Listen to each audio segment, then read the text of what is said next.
Yes. Okay. Good. Good morning, everyone in the room, everyone online. I would like to welcome you to session 15, Journaling and Fiction Writing. Two things I'm familiar with, and I love to do it on my own, but today is not the time to speak about my own things.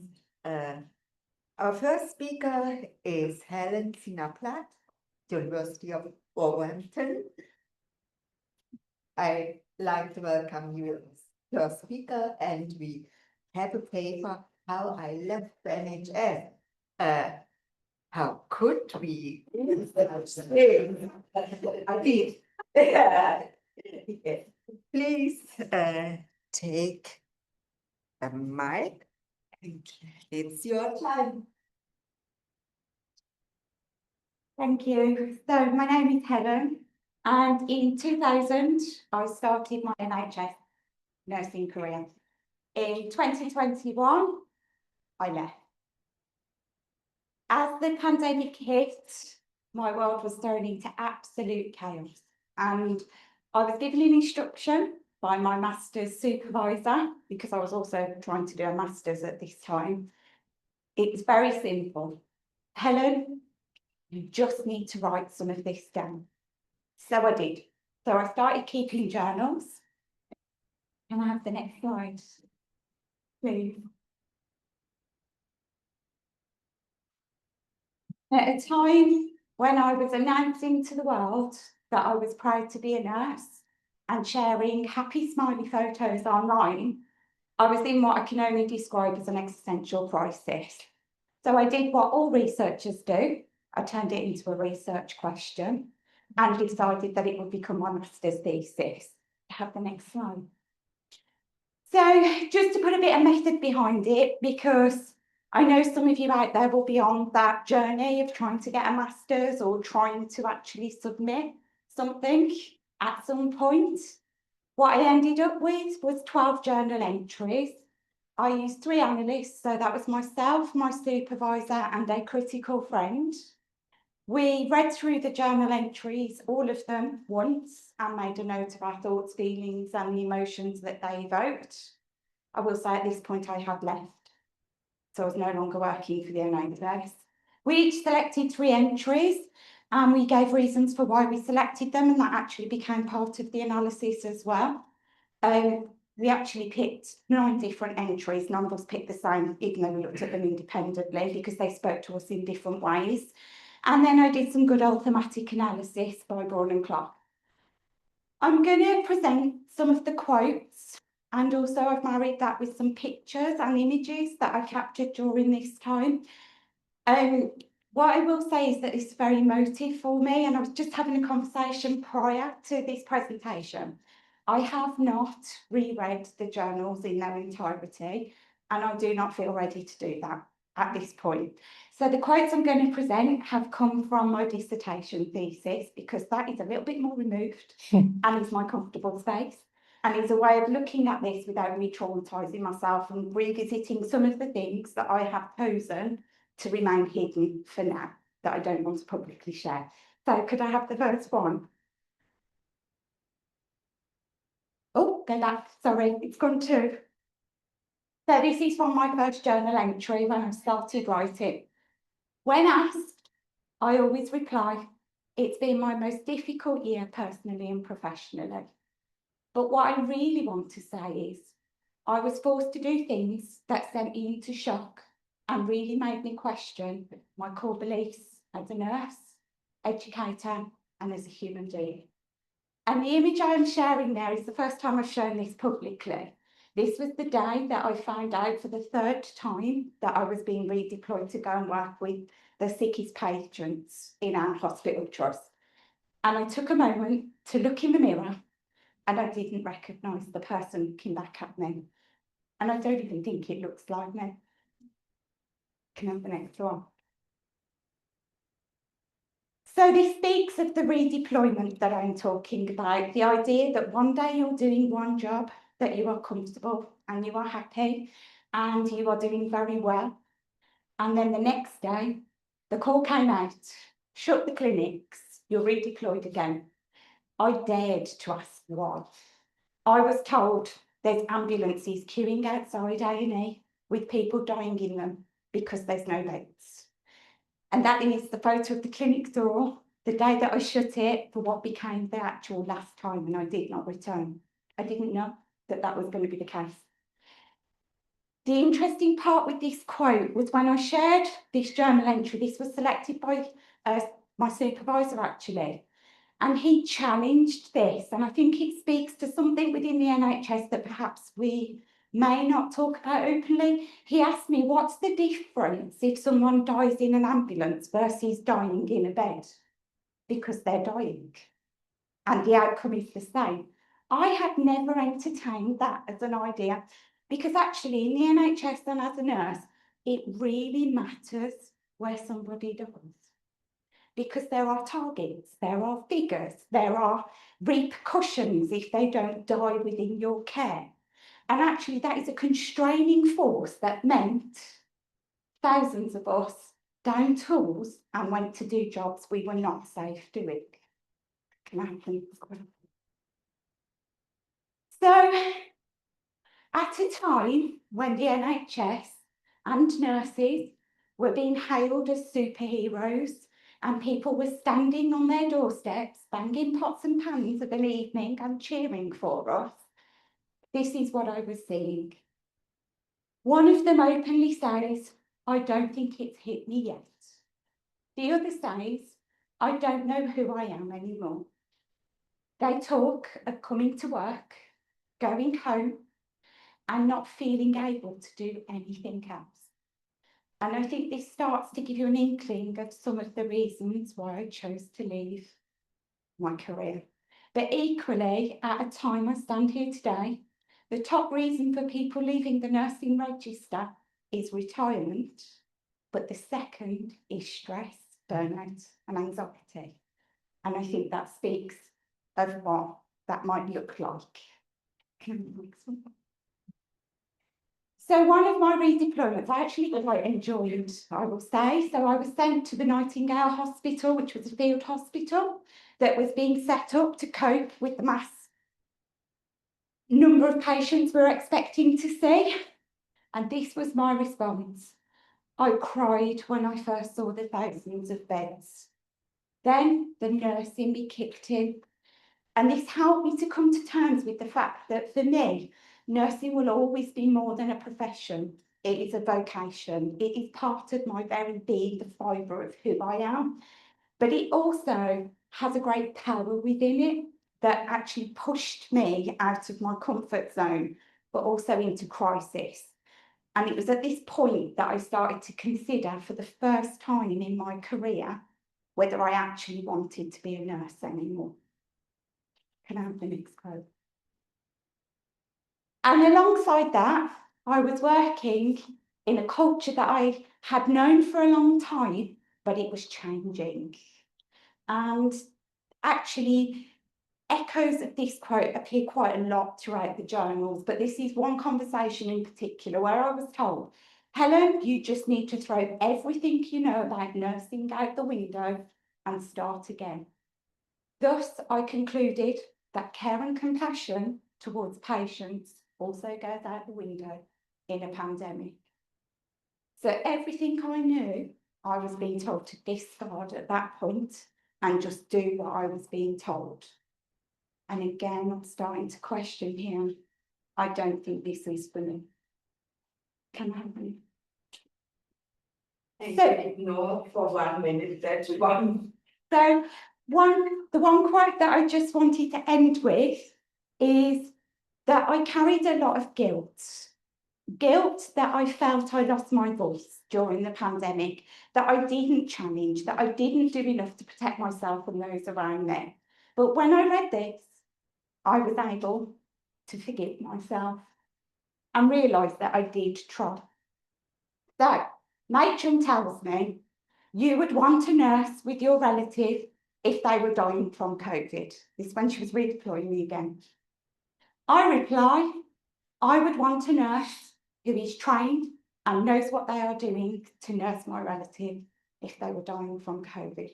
and I stand by that statement today. Can I have the last slide?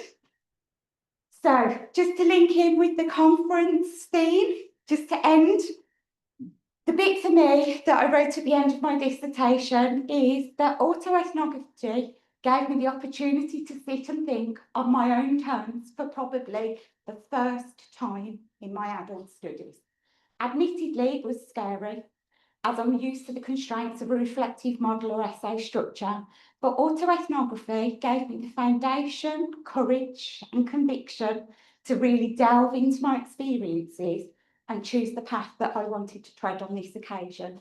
For me, autoethnography has been both personally and professionally liberating.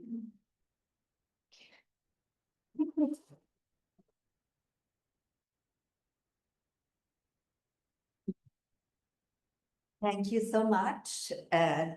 Our second presenter is Hassan Bishil, University of Edinburgh, and we would look at a breathing space or open a breathing space now with the page. Yep. Thank you.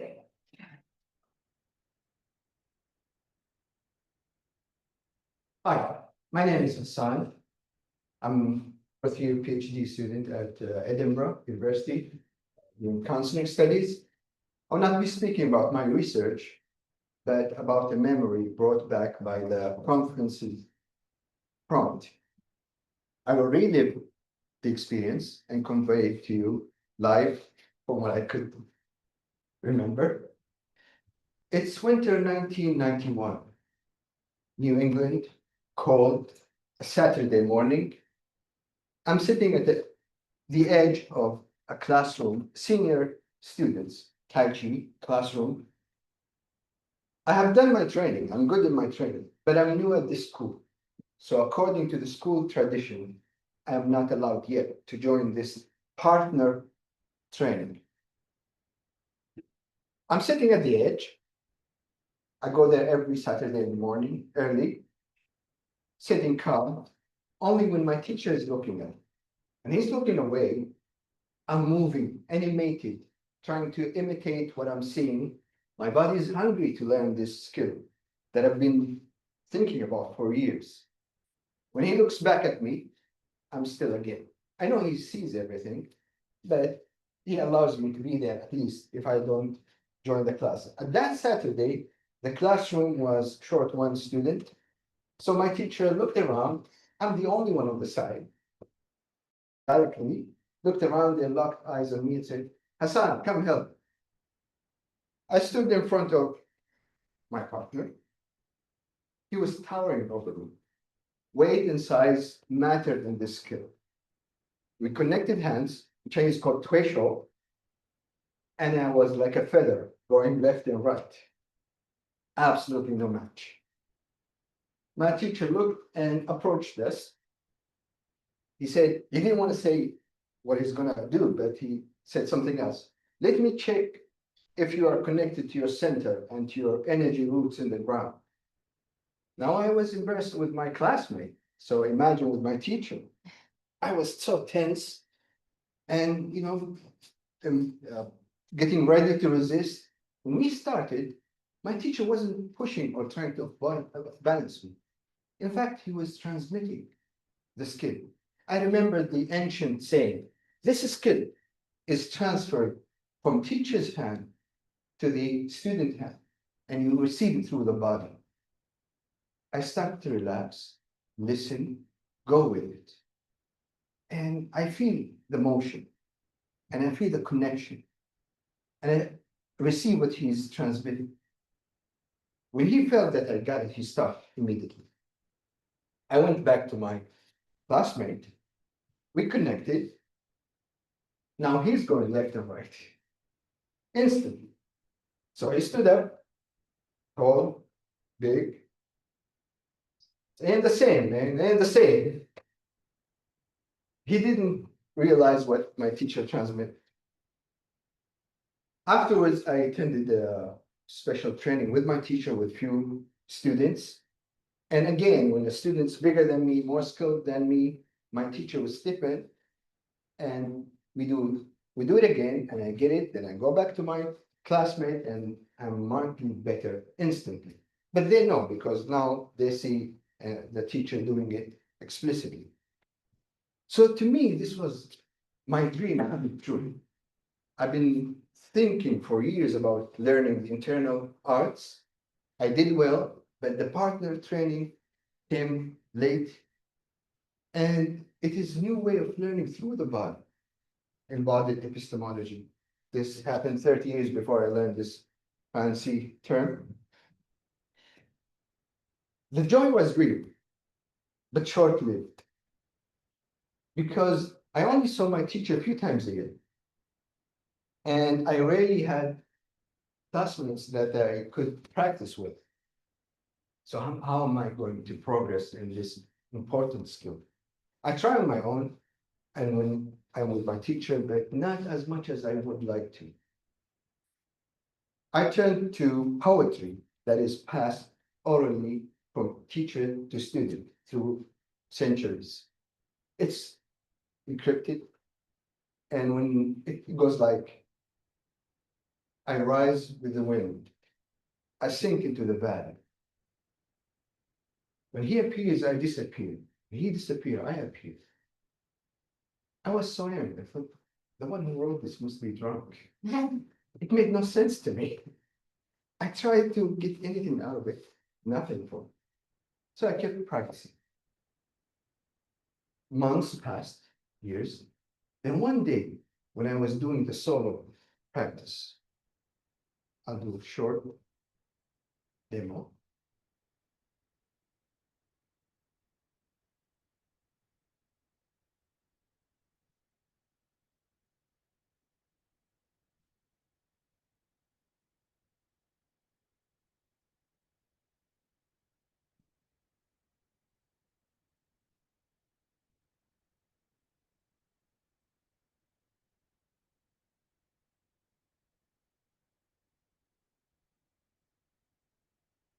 Suddenly something clicked.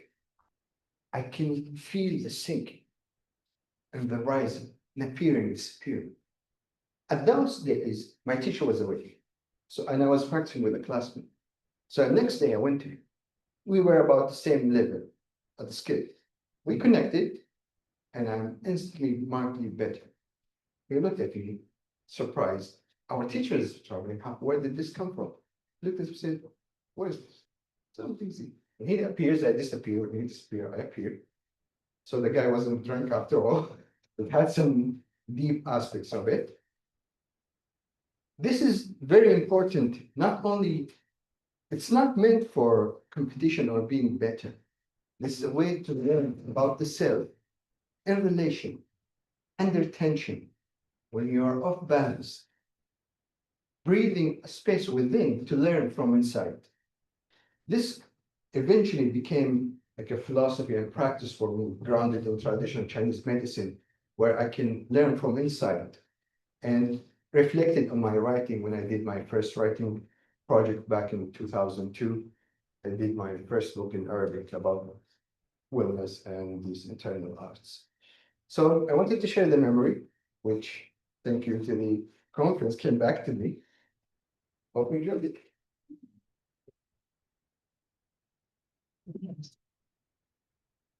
Thank you very much. Yes.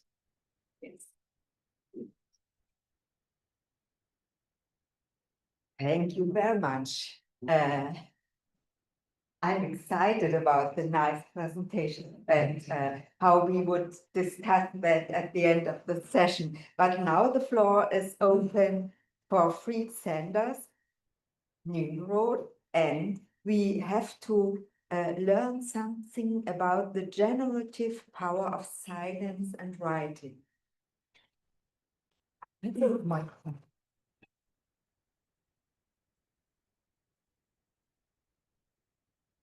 Dear listeners, the title of my talk is The Generative Power of Silence and Writing, Exploring Their Role in Personal Growth. It's also the title of an article that I'm working on currently for a special issue of the Journal of Constructivist Psychology. The theme of the special issue is the vulnerable researcher. I will share with you a part of the prologue. a part of the conclusion, and a part of the epilogue. And I might end abruptly because I have 8 minutes. Prologue. So this is what I wrote. Prologue. Dear reader, I think it's fair to warn you. You might read this article to the end and be left with an unsatisfactory feeling as the article ends rather abruptly. This abrupt ending emerged spontaneously. In my process of personal growth, I want to be more and more authentic.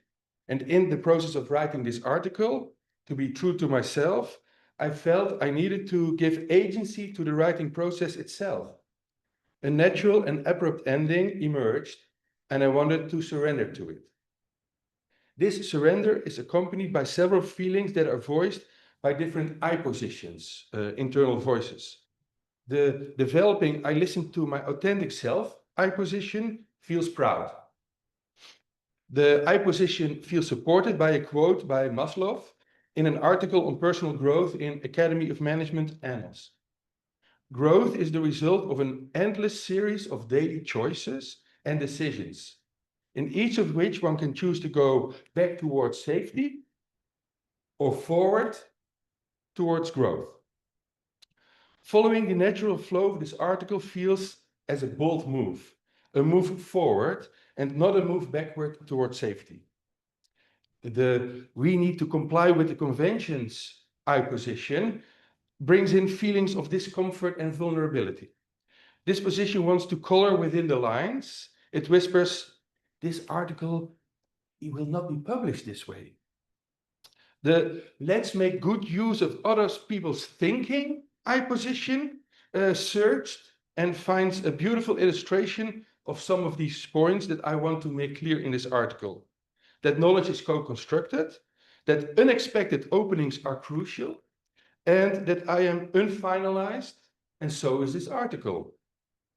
And in that dialogue, either within oneself, between the different I positions, or with others, new insights might emerge. I find this illustration in another prologue, the prologue to an autoethnography of becoming a qualitative researcher by Trude Clevan and Alec Grant.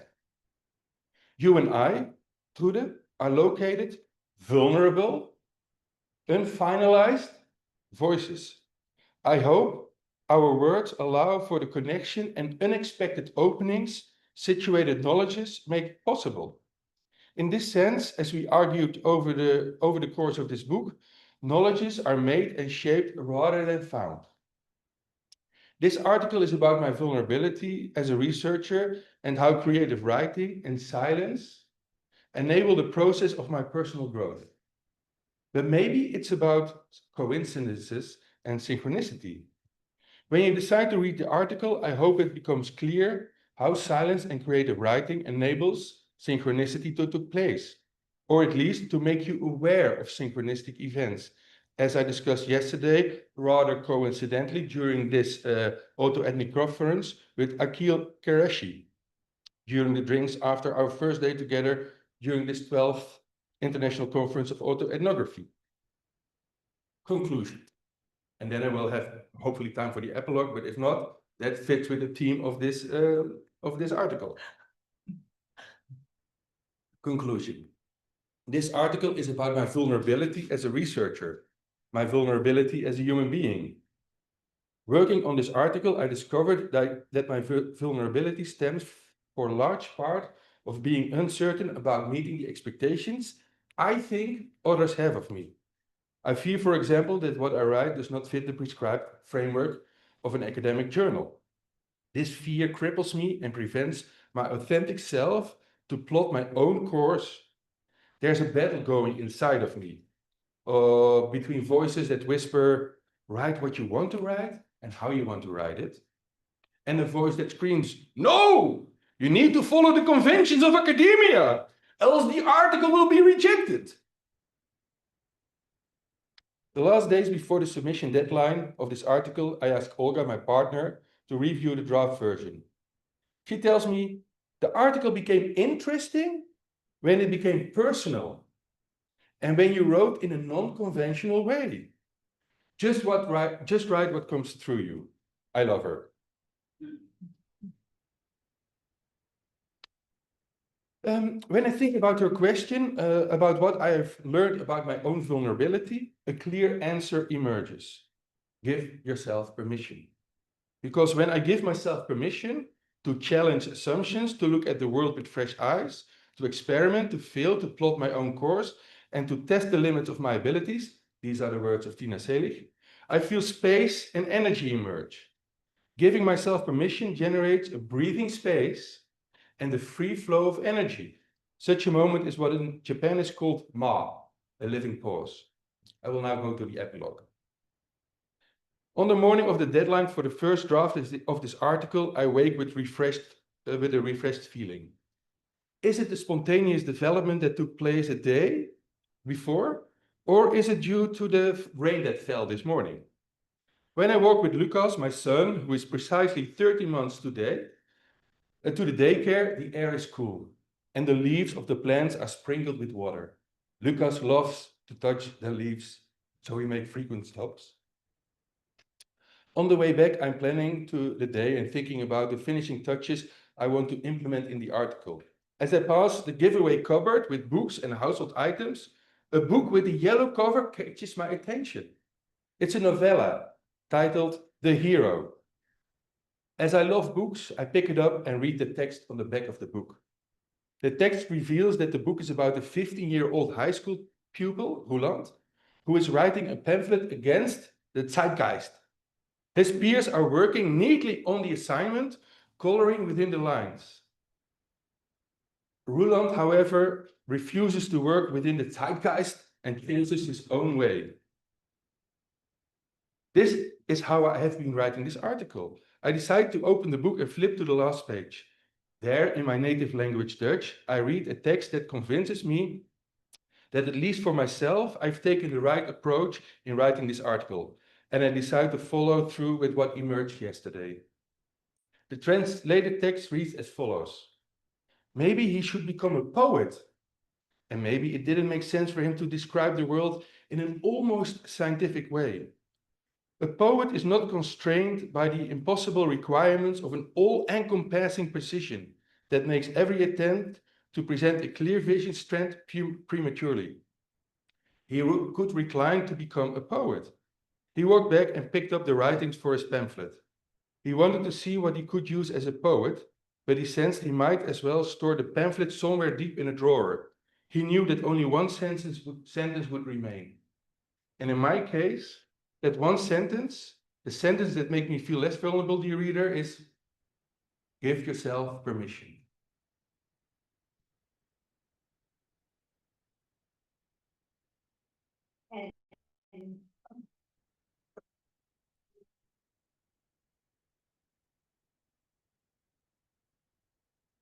And that gave me permission to hand over to our last speaker, Edwina, University of West London, a colleague I met probably 3 months ago on the beginning of my sabbatical, and I'm familiar with Edwina's research, with her writing, and I'm very happy that she will close.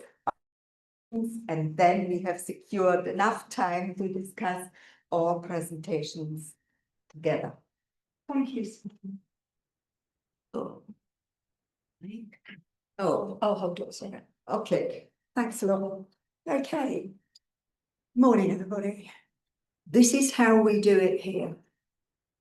Work culture is about collective beliefs, attitudes, and policies within a working environment. This can exist at organisational level and with smaller groups, such as departments and teams. After spending approximately 20 years in clinical practice, I'm a nurse in the operating theatre, I was moved out of my geographical area and my comfort zone of being a theatre sister into a senior nursing role. And it was made clear within my first weeks that despite knowing something about theatre, I knew nothing about how they did it there. I was an outsider. Things can remain hidden in the operating theatre, but it is a world within a world. Tight bonds of collegiate behaviour ensure that what happens in theatre stays in theatre.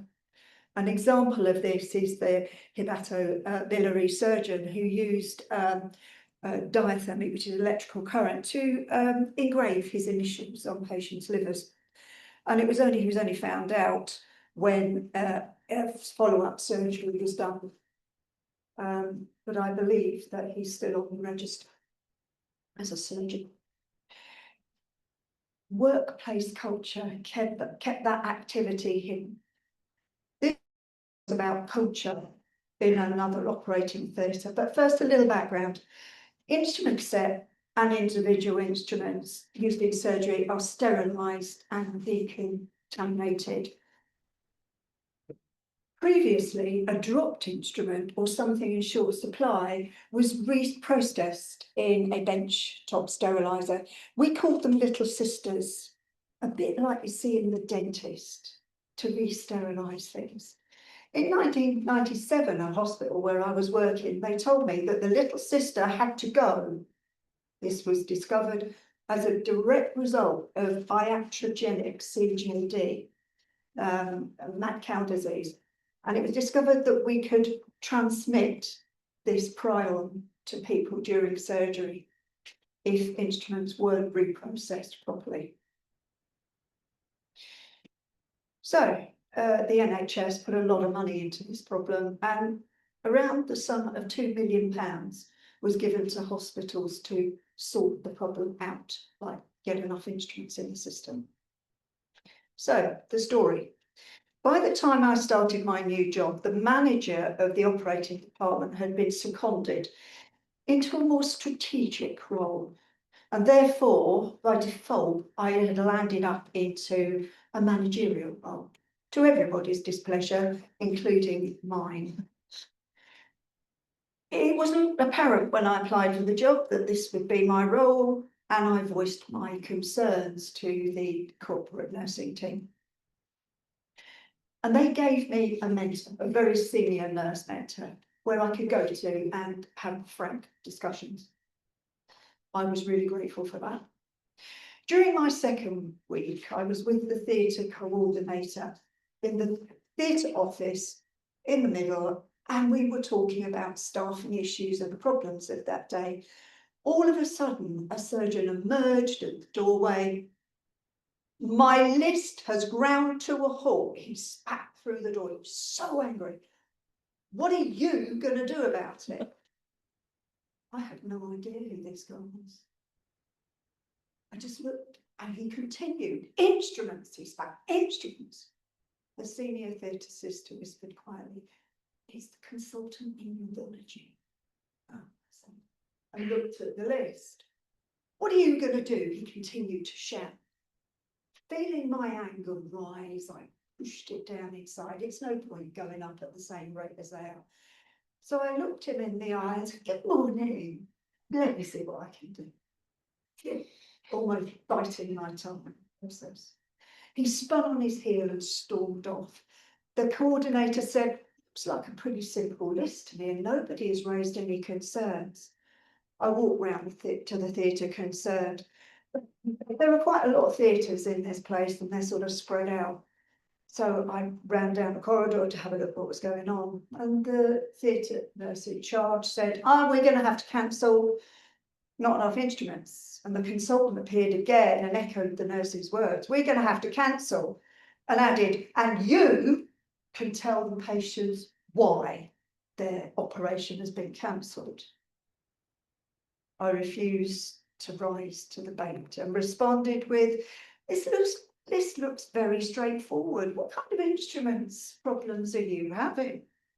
Not really answering the question, the consultant said, I will have to cancel. No, not yet, I said. Let me understand exactly what's happened here. I may be able to get you some extra instruments. So what's the problem? I said to the nurse running the list. The receptoscope has broken. I looked at the list. You have 6 cases here that need a receptoscope. How many have you done? Oh, 2, she said, and then it broke. I focused on the word id. How many receptoscopes did you have to start with? Well, last week we had 2, and this week, and this week we had 1. So, how did you think you were going to do 6 cases with 1 receptoscope? Well, we sterilise it in between cases. The nurse looked at me with a confused look. Knowing the validated decontamination and sterilisation process take a considerable amount of time, 2 to 3 hours. I asked her what time she started the list. She said, no, normal time, 9 o'clock. And by 10, we'd done 2 cases. With fear expanding in my mind, I said, so how did you decontaminate your instrument? Rolling her eyes to the ceiling, she went, oh. We ran it under the scrub sink, the tap in the scrub sink, and then stuck it through the little cistern.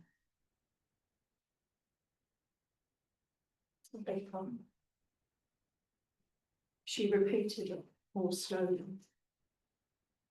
I think with some recognition about what they've done. I was appalled. I had a problem to solve. So I solved the problem, I got some instruments, and then said, I think I need to talk to the director of nursing. So I went to the office very quickly and spoke to the deputy director of nursing, and she picked up the phone and said, Tom, I need you in the office now. I have no idea who Tom was, but he was the medical director. I explained the situation and he rose from his seat with an explosive, yeah, and then said to me, is it happening everywhere? I said, no. Right, stop it, he said. You stop it. Don't let them do it.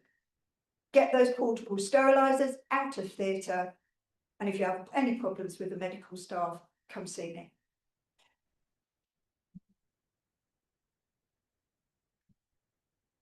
I left the office and walked down through the corridors of the hospital. The winter sunlight shone through the dusty windows. The operational and personnel challenges were unfolding in my head. I needed to contact everybody and speak to everyone, get the cost in, work out what the actual cost would be to fix this. Didn't really know what it was. The prospect did not fill me with joy at all. I felt relieved that I had been listened to. But I felt something else, lurking unseen. I felt it, something was off. I stopped in my tracks suddenly as I was engulfed by the smell of corruption. Where did the money go? Thank you.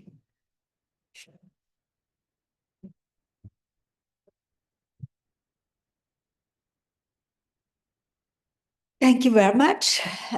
Take a deep breath or a short moment of silence or a move. We have 7 participants in the online room now, and we are few of people here.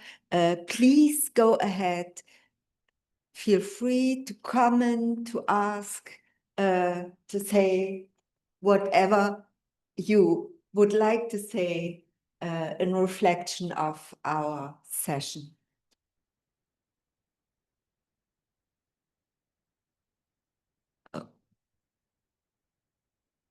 Thank you all for the presentations. They were all lovely and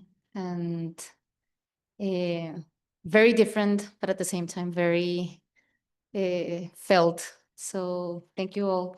I have, I think, like some questions. So, first of all, Helen, I am sorry that you went through all that, and I am so happy that you can, like the piece that you transmit being at this point now in your presentation was very, so yeah, just a message about like how terrible and how wonderful that you're finding some light in that darkness. And so I have two questions, I guess. Hassan, I loved your presentation and and what you transmit with the movement, with this, I don't know if dance would be, I don't. And I'm curious because you did mention something about tension, and I'm curious about what you have learned through this embodied knowledge and path around the tension in the dialogue when you're with these other bodies. If you can just explore, open about that a little. And to Freek, I was, maybe there were parts that I missed because English is my second language, and sometimes I missed parts, but I felt like there was more, like I left feeling that I wanted to hear more about silence. You shared a lot about vulnerability, but I was curious I wanted to ask more, to explore, like to expand on how has silence materialized in your writing, even in the more practical part of silence. It's like, how do you grow silence in this inquiry that you're doing? Yeah. And lastly, Edwina, wow, amazing storytelling tools, or like I loved how you performed this. Yeah. So thank you for the wonderful presentations. Would you ask the question? No, so my questions, it was comments, but questions I had like this too, tension and silence. Okay, then I'll transmit the mic. Thank you, Helen. To make a short answer, from tension, you can learn a lot. Because usually, if there is tension, you're holding a lot.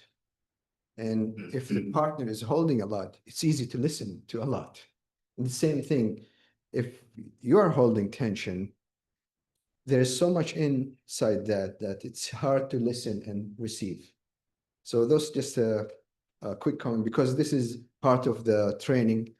And one of the things that is important at the beginning is to feel the tension, because there's so much tension at different levels. It takes practice until you can hear it and feel it, and keeps progressing. Thank you.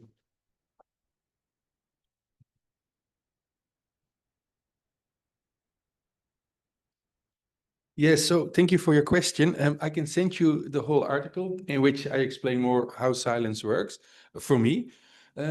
So briefly, when I started writing the article, I came into contact with the idea of writing for well-being. And then I needed to look for a kind of connection between writing for well-being and silence, I felt, to make it kind of into a coherent article. But that felt very forced. Then, coincidentally, I looked in a book I wrote in 2019, and I flipped through the book, and at the end of the book, I found a dialogical career writing exercise that I developed myself, that combines creative writing for well-being and silence. So what I will briefly explain it, how it works. So that's how I kind of incorporate silence in my own work. So you write down the different eye positions that you have within you, the different voices that people that people have. And then you start writing and inviting these eye positions to share their viewpoints and their thoughts. And after each step, you take a moment of silence before you move to the next step. So it can be a minute of silence, it can be a second of silence, but you are aware of the silence. And yeah, that's how that writing exercise works. And what happened for me is that, for example, I had a writing exercise between 5 different eye positions.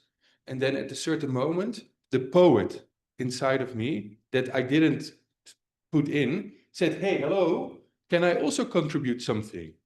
And then I realized I am more of a poet, or I feel more of a poet at this moment than maybe than a scientist, or at least I see myself as a poetical researcher.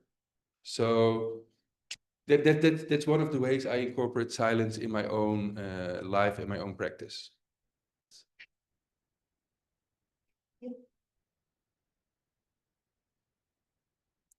So thank you to all the presenters. I'm just kind of really overwhelmed by in how many different ways it's possible to share a powerful story, because they were all shared in very different ways, but you all came through so strongly. So thank you for that. And I was, I'm still like thinking about your story, Helen. And it became very clear to me in a way that what people say and what is actually behind those words is something very different. And I've been in qualitative research for many years, you know, doing interviews. I've worked clinically in mental health care. And there's always a story behind. I mean, there's front stage and the backstage of what you kind of tell. And I think your sharing and your autoethnographic sharing really brings that forward, you know, how much that is behind. And also your pictures with your eyes and the mask is like, wow. So thank you. So it's more like a comment. Yeah. And Edwina, may I ask a question? I have many times to do with nursing students, undergraduates, as well as more advanced ones. And I always hear something about lists of, yes, yes. And what would you say? How could we understand that lists are, or is that a way how nurses do journaling?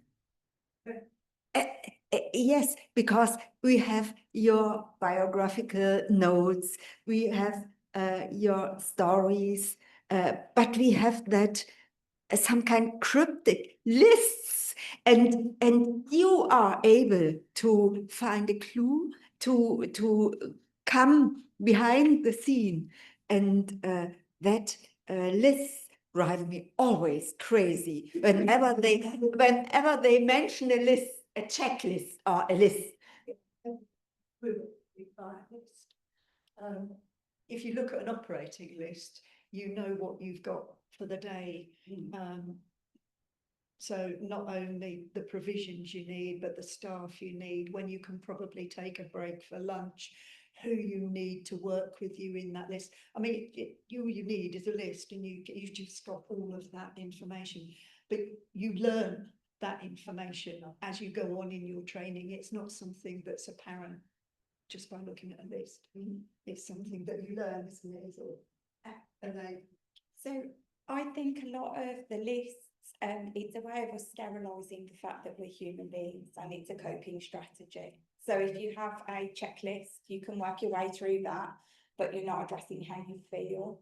You're not addressing what that actually involves, or the impact that that list has on you. The fact that we've just let ourselves an unimaginable task, potentially. But I've got a list and I'm sticking to my list becomes this is what we are doing. Script for the day.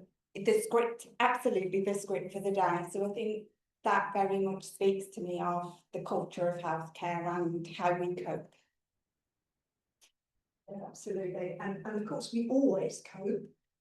We always cope, no matter how we really are. We always cope.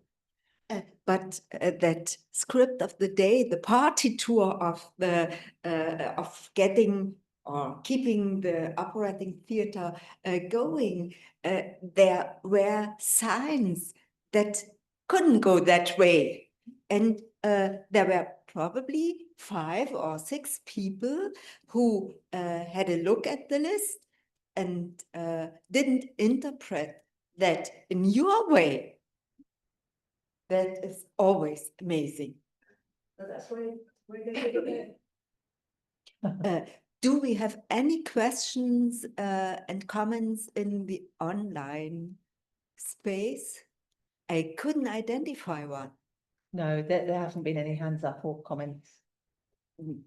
Then we have more time for comment question. I love all the presentations and agree they were different, but there were also something in common, like you commented yesterday, I think. And I wanted to ask Helen, was it? because I'm a nurse and I've been amazed sometimes of the fact that I've been doing things I thought I'd never would be doing for some reason, and even teaching things I thought I'd never be teaching. And this COVID situation, we had a discussion because we came by plane Sunday, took a taxi, and he was quite upset by the COVID handling in the UK. I think that's going on in Norway as well. Have you thought of presenting or spreading your knowledge in a way which I think is important? Or is that not an option? I'm not telling you to do anything, but those stories I think are really, they get lost in the news in Norway, at least. Good. Then I would say, Hassan, could you please? Oh, sorry. Very quickly. Oh, Helen. Oh, thank you. It's taken me probably 3 years to feel okay to share what I've shared today. I think it's something I've been encouraged to do consistently, but it's taken a while for me to feel actually able to talk about those. It's not something I would say no to, but I think it has to be on my terms when I'm ready. Thank you. And apologize. Yes, I'm interested in hearing something, how you introduce your way to find that knowledge through learning from your own body into the heads of other people. I don't know whether you have students to do that in your everyday life or not. That would be quite interesting to hear that. Thank you for the question. The first thing is to explain that the training and the movement and the arts have many goals: health, peak performance. But it seems that one of the main goals anciently was to reach what I call deep knowledge. And it seems through structured long-term practice, there's a space where insight and knowledge starts to become spontaneous from within. So all the way between that, from knowing this and going through the different stages until reach those levels, I tell them, for example, you get answers instantly from inside, ideas. I mentioned working on my book. I realized the pattern when I do focused training sessions. Afterwards, I mean, sometimes full sections appear. So this just some insights about it. Thank you. Again, the question, anyone in the online room? We have now 8 participants, but Candice, no questions. No from there. questions. Oh, yes, of course. I'm happy to have another question. I would like, this is for Edwina. I wondered, part of the reason that you share your stories is pedagogical, to improve your practice and a better way of working with your students. And you've shared some wonderful stories in different contexts, you know, at Dartington, at here, a different story last year. What have you learned about the storytelling process and telling your stories or not telling your stories or developing your stories? And the others of you as well, if you fancy commenting on that, through presenting here. And was then that different from the last time you presented here or the last time or the first time you presented your stories? What's been going on? I'm interested in. Don't speak for you.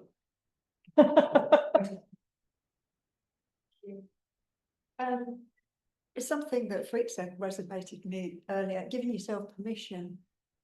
I presented this particular story at Dartington and I had huge misgivings about it. I still have a registration, a PIN number. It's form of another list. And yeah.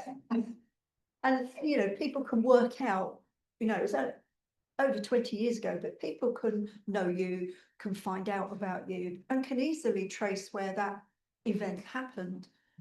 It was dreadful. They were using unsterilised instruments. It was dreadful. You never see it hit the press. Yeah. What have I learned?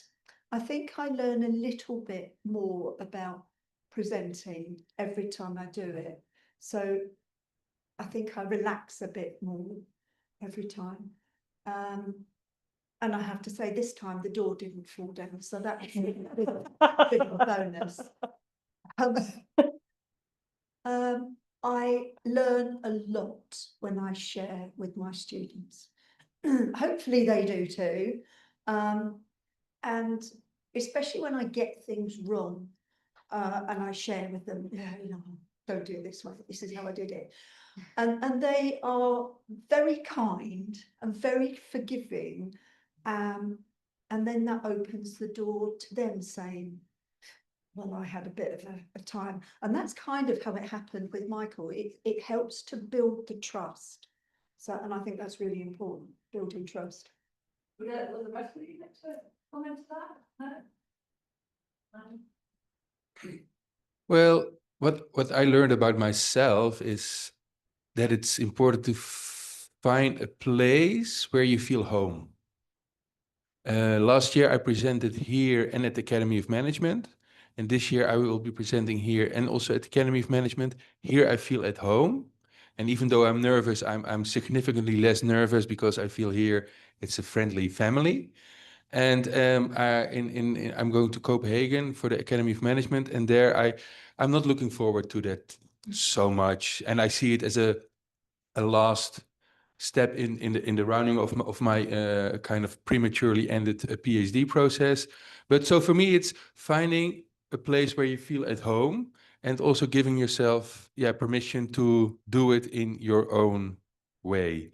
And I loved what you said at the end of your presentation, that autoethnography has liberated you both professionally and personally. And that I think that's also what autoethnography does to me. It is a kind of a liberating experience because it's not just studying something there, but it's studying something here in relation to there and there in relation to here and all the layers that are in that. Yes. So this is the first time I've presented at a conference. I've been pushed and pushed and pushed is what I would say. So I decided to start somewhere I felt comfortable. So I would echo that I was like, I will start somewhere that I feel that I fit. And that was important to me. So it's the first time I visited in person. And I guess my theories around, does anybody actually ever want to hear how awful it was? Who actually wants to hear that? Because actually it's more comfortable to sit in the rounds of, our own spaces, but also that nurses are superheroes.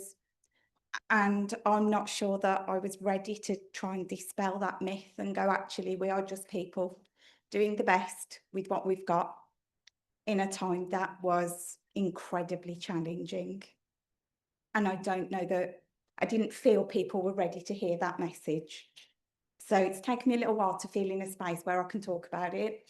And I would just say thank you for letting me talk about it today.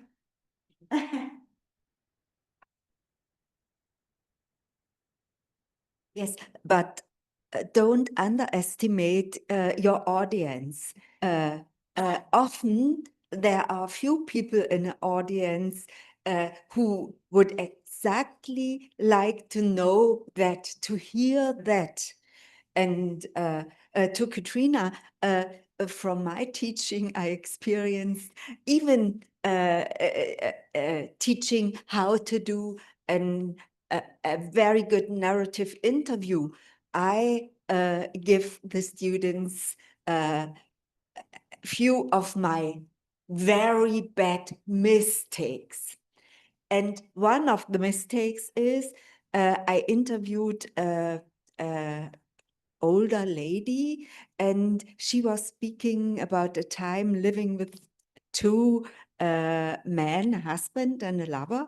And then I touched my watch, and then she said, "Oh, your time is over." My time wasn't over, but I was so excited, and that is a typical gesture of mine, because sometimes I have to keep an eye on the time. But that is a very good example to teach something about things can happen during an interview, but shouldn't, but shit happens. Yes. Yeah. And thank you very much. We are on time now, as I see. Thank you for your participation, for your. Oh, there is a comment on the screen. We have. Could you go down?